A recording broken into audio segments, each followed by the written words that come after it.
Alors, on passe la parole à notre cher maître, professeur Hamaoui.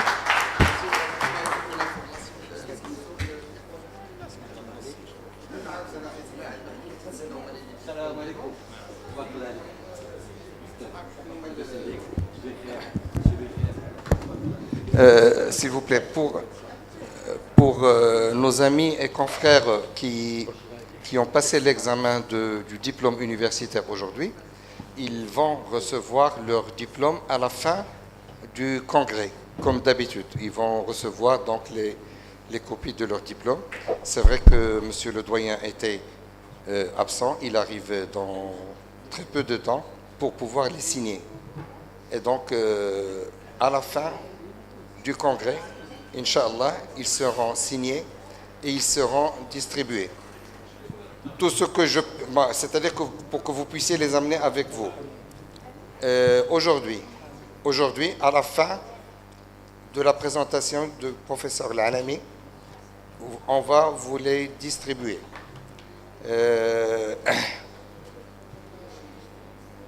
Entre parenthèses, tout le monde a réussi. C'est parfait. Merci Selzrak pour cette bonne nouvelle et félicitations à tous les admis. On va continuer notre fête aujourd'hui, et surtout avec notre ami Oustad El Hamaoui Youssef, Ghani Al-Tarif, avec un thème très intéressant et pour la première fois, surtout qui parle de troubles du comportement alimentaire chez le diabétique. Marhaba Oustad El Hamaoui. Merci. Merci mon ami. Je remercie l'ADN de m'avoir invité à vous parler de ce sujet. Je vais vous en dire un petit peu. Alors, ça ne marche pas. Voilà. Alors, il paraît que je mange, donc je suis. Déjà, ça nous donne une idée. Si j'en parle, je me suis posé des tonnes de questions. Qu'est-ce qui fait qu'on m'a... Voilà.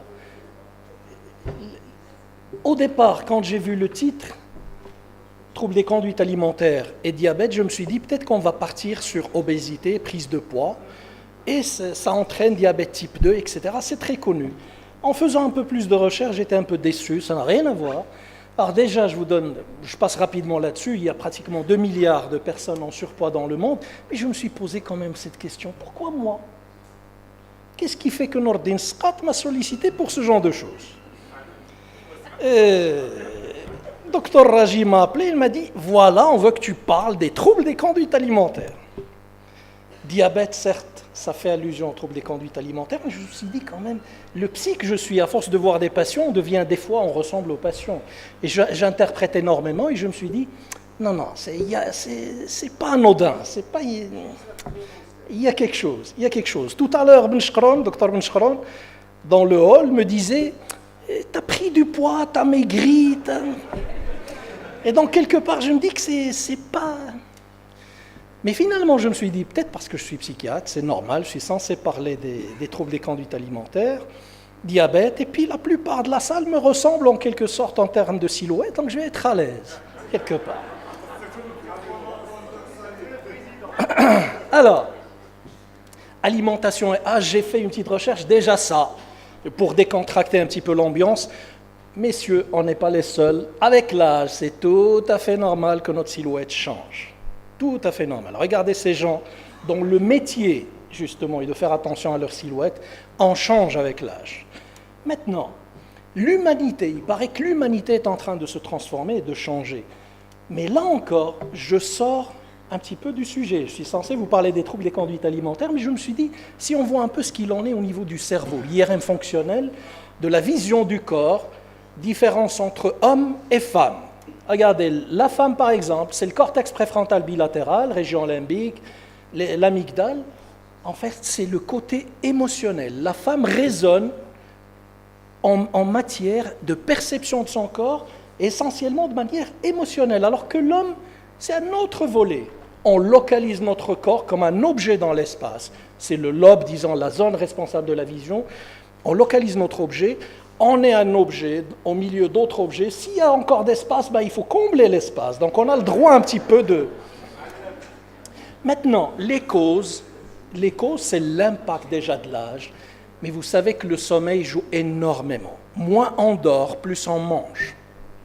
Les insomniaques prennent du poids.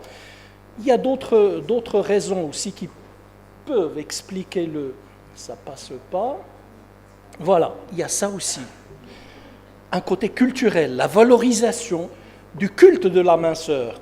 Alors, je respecte énormément les femmes. Si vous avez remarqué, j'ai mentionné que vous avez vu que des images d'hommes en surpoids. Maintenant, la femme, surtout les jeunes demoiselles, ont tendance, il y a ce culte de la minceur, à chercher à réduire le poids, quitte à y laisser sa peau. Maintenant, on cherche un petit peu la cause. Il y a des causes biologiques, neuromédiateurs, etc. Il y a des causes individuelles aussi, la personnalité, le type d'attachement, etc. La famille, vous savez qu'il y a un côté aussi héréditaire dans les troubles des conduites alimentaires. Il y a des familles de boulimiques, des familles d'anorexiques. Et puis il y a un côté culturel. Pourquoi je parle du côté culturel? Alors hier, les gens de l'ADN m'ont dit « Où est-ce que tu es? Est-ce que tu es arrivé à Fès ou pas ?» Alors j'ai répondu que j'étais obligé de ne pas être présent avec vous. J'étais chez ma belle famille et je ne vous raconte pas. Je ne vous raconte pas qu'est-ce que j'ai pu manger hier soir, en sachant que j'ai pris un sandwich en route dans une aire de repos, mais ça démarre avec du thé. Et mon beau-père disait que haram, le thé, normalement, on n'a pas le droit de le prendre seul, le thé. Il faut le prendre avec quelque chose. Et c'est parti, essaye ça, essaye celui-là, essaye un autre. Là, tu ne l'as pas essayé. On est goinfré. Et puis, par la suite, il y a un repas. Il y a un repas par la suite. Il y a ce qu'on appelle les grands mangeurs. On en fait partie, messieurs, dames, essentiellement messieurs, on en fait partie. On se fait plaisir. Un des plaisirs de la vie, c'est manger. Un des grands plaisirs de la vie, c'est manger. Donc, si vous vous faites plaisir... Alors, j'ai été invité à maintes reprises, je vous connais pratiquement tous, alors, sans mentionner les noms, et les différentes associations, nos cours, nos formations se terminent par un excellent repas à la fin. Très copieux, géant, je ne vous raconte pas. Et il y a 2 repas géants, 2 dîners. Alors, il y a ce côté. Et puis, ce qui est intéressant dans l'hyperphagie prandiale, parce qu'on mange beaucoup pendant le repas, pas en dehors du repas, c'est qu'il n'y a pas de problème. On est bien dans notre peau, il n'y a pas de souffrance psychologique. Jusque-là, on n'est pas dans le trouble des conduites alimentaires. Alors, la classification des troubles des conduites alimentaires, c'est ça. Il y a ce qu'on appelle l'anorexie mentale, je vais la définir. Il y a la boulimie, c'est des crises. Et puis, il y a ce qu'on appelle les troubles des conduites alimentaires non spécifiés. Quand on n'a pas tous les critères pour la boulimie ou pour l'anorexie, on le met dedans. Et puis, il y a 2 troubles. Le trouble de personnes qui, disons, vont manger énormément le soir, night eating syndrome, et puis il y a le binge eating disorder, c'est de l'hyperphagie compulsive. Et puis vous savez, l'alimentation devient à un certain moment dans les troubles des conduites alimentaires comme une drogue. C'est de manière impulsive. La bouffe, si vous me permettez ce terme, c'est une sorte de drogue, je ne peux pas m'en passer, je sais que ça peut me faire du mal, mais c'est plus fort que moi, c'est compulsif. L'anorexie, c'est un refus de maintenir un poids normal. C'est des personnes qui ont un IMC inférieur à 15 et ils sont très bien. Ils ont encore l'impression d'être gros, d'être obèses. Quand on se voit, il y a un problème d'image du corps. Vous savez, des personnes qui ont 1m60, 1m70, 1m80, ils ont un poids aux alentours de 30 kg. De 30 kg. Et ils se disent être obèses. Là, on est dans un trouble. Et il y a le déni. Quand on essaye de peser, ils vont prendre 2 litres, 3 litres d'eau pour montrer qu'il y a une prise de poids. Donc, il faut contrôler, surveiller ça. Il y a tout un mécanisme aussi pour réduire le poids, prendre des laxatifs, prendre pas mal de substances. L'insuline, et on parle de diabète, arrêter l'insuline aussi est un des problèmes. L'aménorrhée dans ce genre de choses. La boulimie, c'est des crises pluri-hebdomadaires qui surviennent, c'est en un peu de temps, 2 heures, la personne va manger énormément. Énormément. Si vous voulez, 5 à 10 fois plus l'apport quotidien en un petit laps de temps, moins de 2 heures, et on mange n'importe quoi. On ouvre le frigidaire, par exemple, et on peut descendre du cru, du cuit, du salé, du sucré, du tout. Et il y a une grosse culpabilité par la suite. Qu'est-ce que j'ai fait? Qu'est-ce qui s'est passé? Je commence à déprimer par la suite et la personne va se faire vomir. Soit il y a des nausées, vomissements faciles, soit la personne va chercher à se faire vomir. Et il y a tout un procédé aussi pour chercher à réduire du poids, ce qui fait que la plupart des boulimiques, souvent, ils ne prennent pas du poids. C'est les autres, ceux qui se font plaisir, qui grossissent. Alors, les troubles des conduites alimentaires, c'est essentiellement les femmes, le sexe féminin, les jeunes femmes. C'est 95% à peu près, quand je parle d'anorexie mentale et de boulimie, c'est entre 90 à 95% de femmes. Il y a à peine 5 à 10% d'hommes dans les troubles des conduites alimentaires. Les non spécifiés, je vais en parler, il y a peut-être un peu plus, c'est un peu plus démocratique, il y a un peu plus d'hommes. Alors, l'âge de début, c'est l'âge jeune, souvent même prépubère, c'est des jeunes filles prépubères.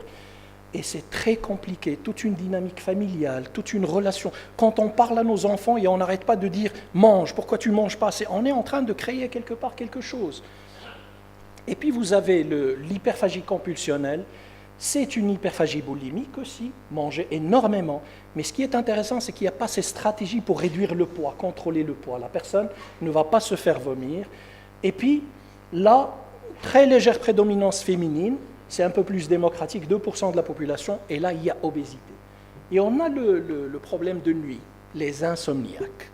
Là, on passe la nuit à manger, c'est entre 20h et 6h du matin, on mange essentiellement le soir.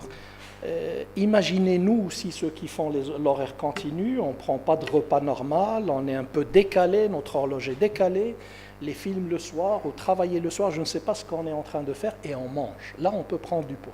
Mais là, on parle d'un truc compulsionnel, c'est plus fort que soi.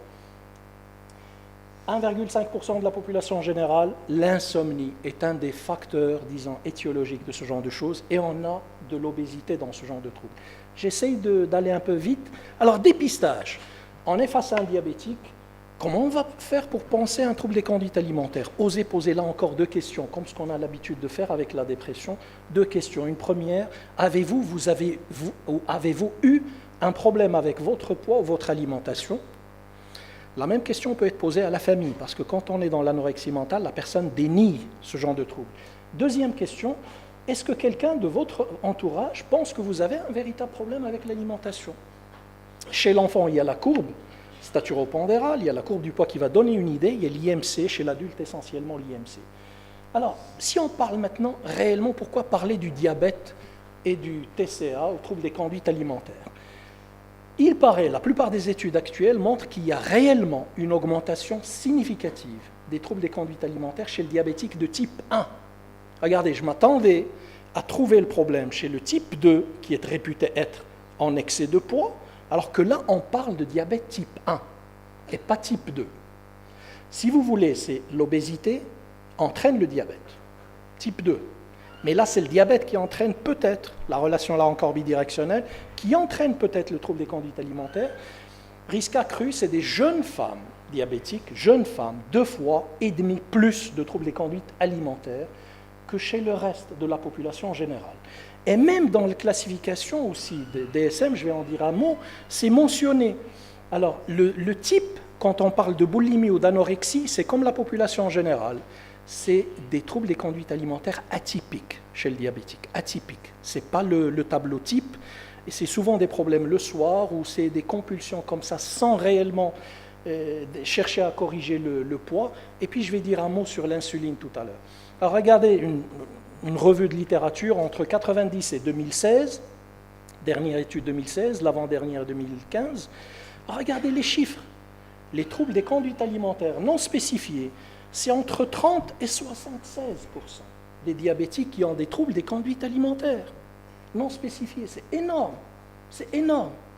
Et là, on parle de critères DSM, des critères de troubles des conduites alimentaires non spécifiés. Faut-il chercher ou pas? Mais comment expliquer tout ça?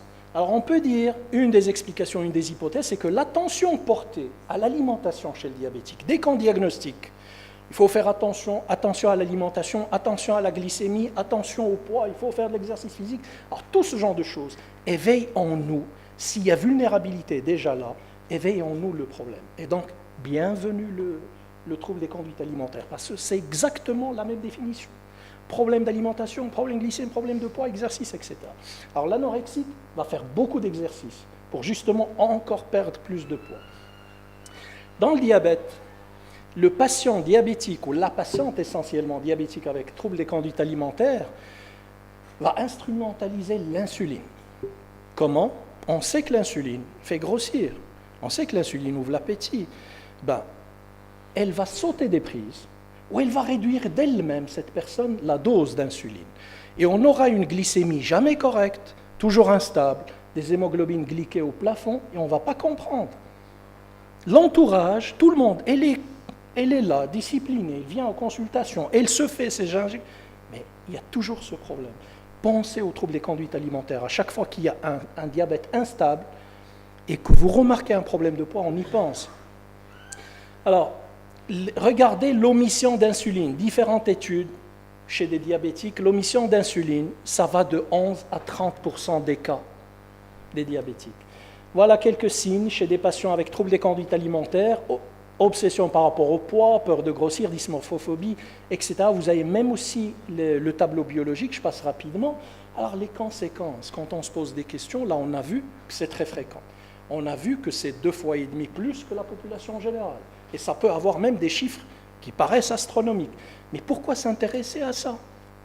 Déjà à court terme, l'omission d'insuline est grave. Réduire la dose, c'est grave chez un diabétique. Il y a énormément d'hospitalisations, beaucoup de décompensations cétosiques. Et puis sur le long terme, c'est les complications du diabète. Les complications qui soient micro-macrovasculaires. Et puis, vous savez que les TCA, les troubles des conduites alimentaires, avec diabète, se suicident beaucoup plus fréquemment que la population générale. Abstraction faite de la dépression. Tout à l'heure, mon ami Nordin Scott parlait il y a un lien dépression-alimentation. Certes, aujourd'hui, je ne parle pas de dépression. Dépression et troubles anxieux chez pratiquement tout le monde. Chez pratiquement tout le monde, mais j'en parle pas. On ne parle pas de ça. Là, on ne parle que du trouble des conduites alimentaires, taux de mortalité beaucoup plus élevé que le reste. Alors, en résumant, j'espère que j'ai respecté le temps.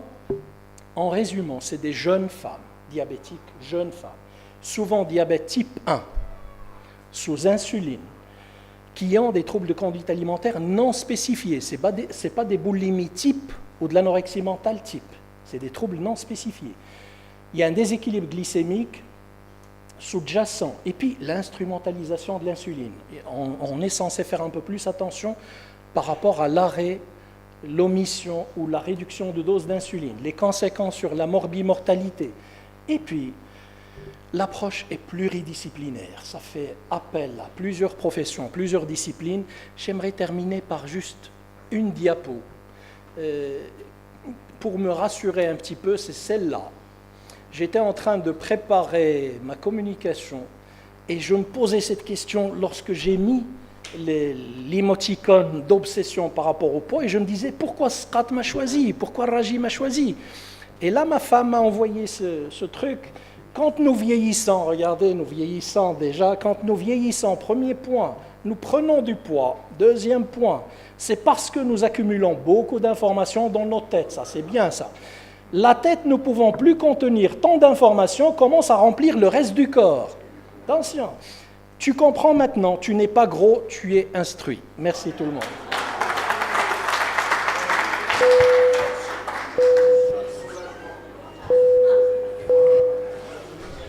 Merci, professeur Hamaoui. La parole est à la salle s'il y a des questions.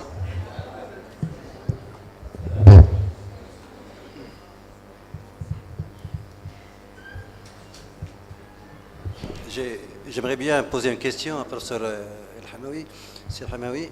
Est-ce qu'il y aurait de la place des traitements médicaux, en particulier certains antidépresseurs, dans le trouble de comportement alimentaire, surtout dans le cadre de cette hyperphagie compulsive, lorsque ça devient vraiment une compulsion? Est-ce qu'il y aurait un effet pharmacologique qui pourrait aider en plus des traitements psychothérapeutiques? Merci.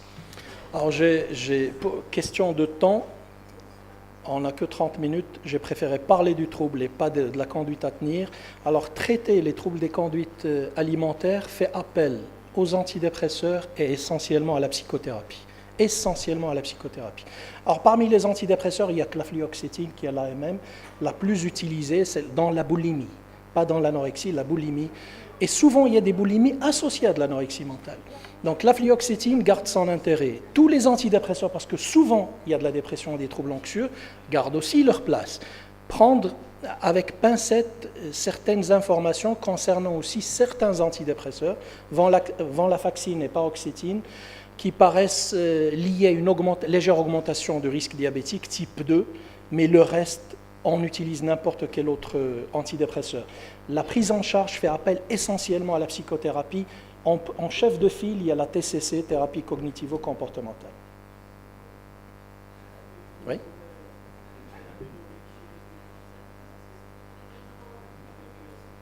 Je vais répéter la question. L'anorexie mentale chez une jeune fille, est-ce qu'il y a un traitement?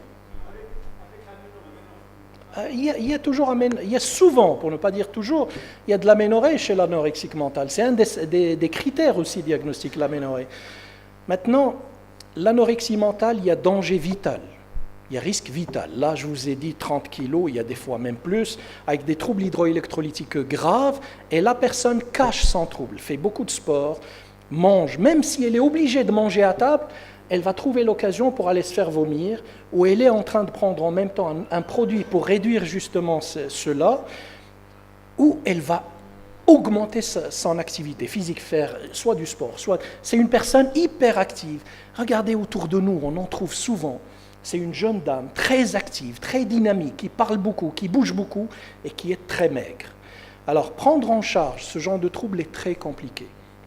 Ça fait appel des fois à des antipsychotiques aussi, parce que ce côté déni frôle le délire des fois. Elle est mal, elle risque de mourir, et elle est en train de dénier ce trouble. Ça frôle carrément le délire, c'est ce qui a poussé les gens à utiliser les antipsychotiques, olanzapine par exemple, qui ont donné de bons résultats. Fluoxétine garde son intérêt, même si elle est censée faire maigrir, mais dans ce genre de cas, c'est vraiment pas le problème. Maintenant, corriger les troubles hydroélectrolytiques, hospitaliser quand c'est nécessaire, beaucoup de thérapies, faire une alliance thérapeutique, gagner la confiance de la personne, travailler sur la famille.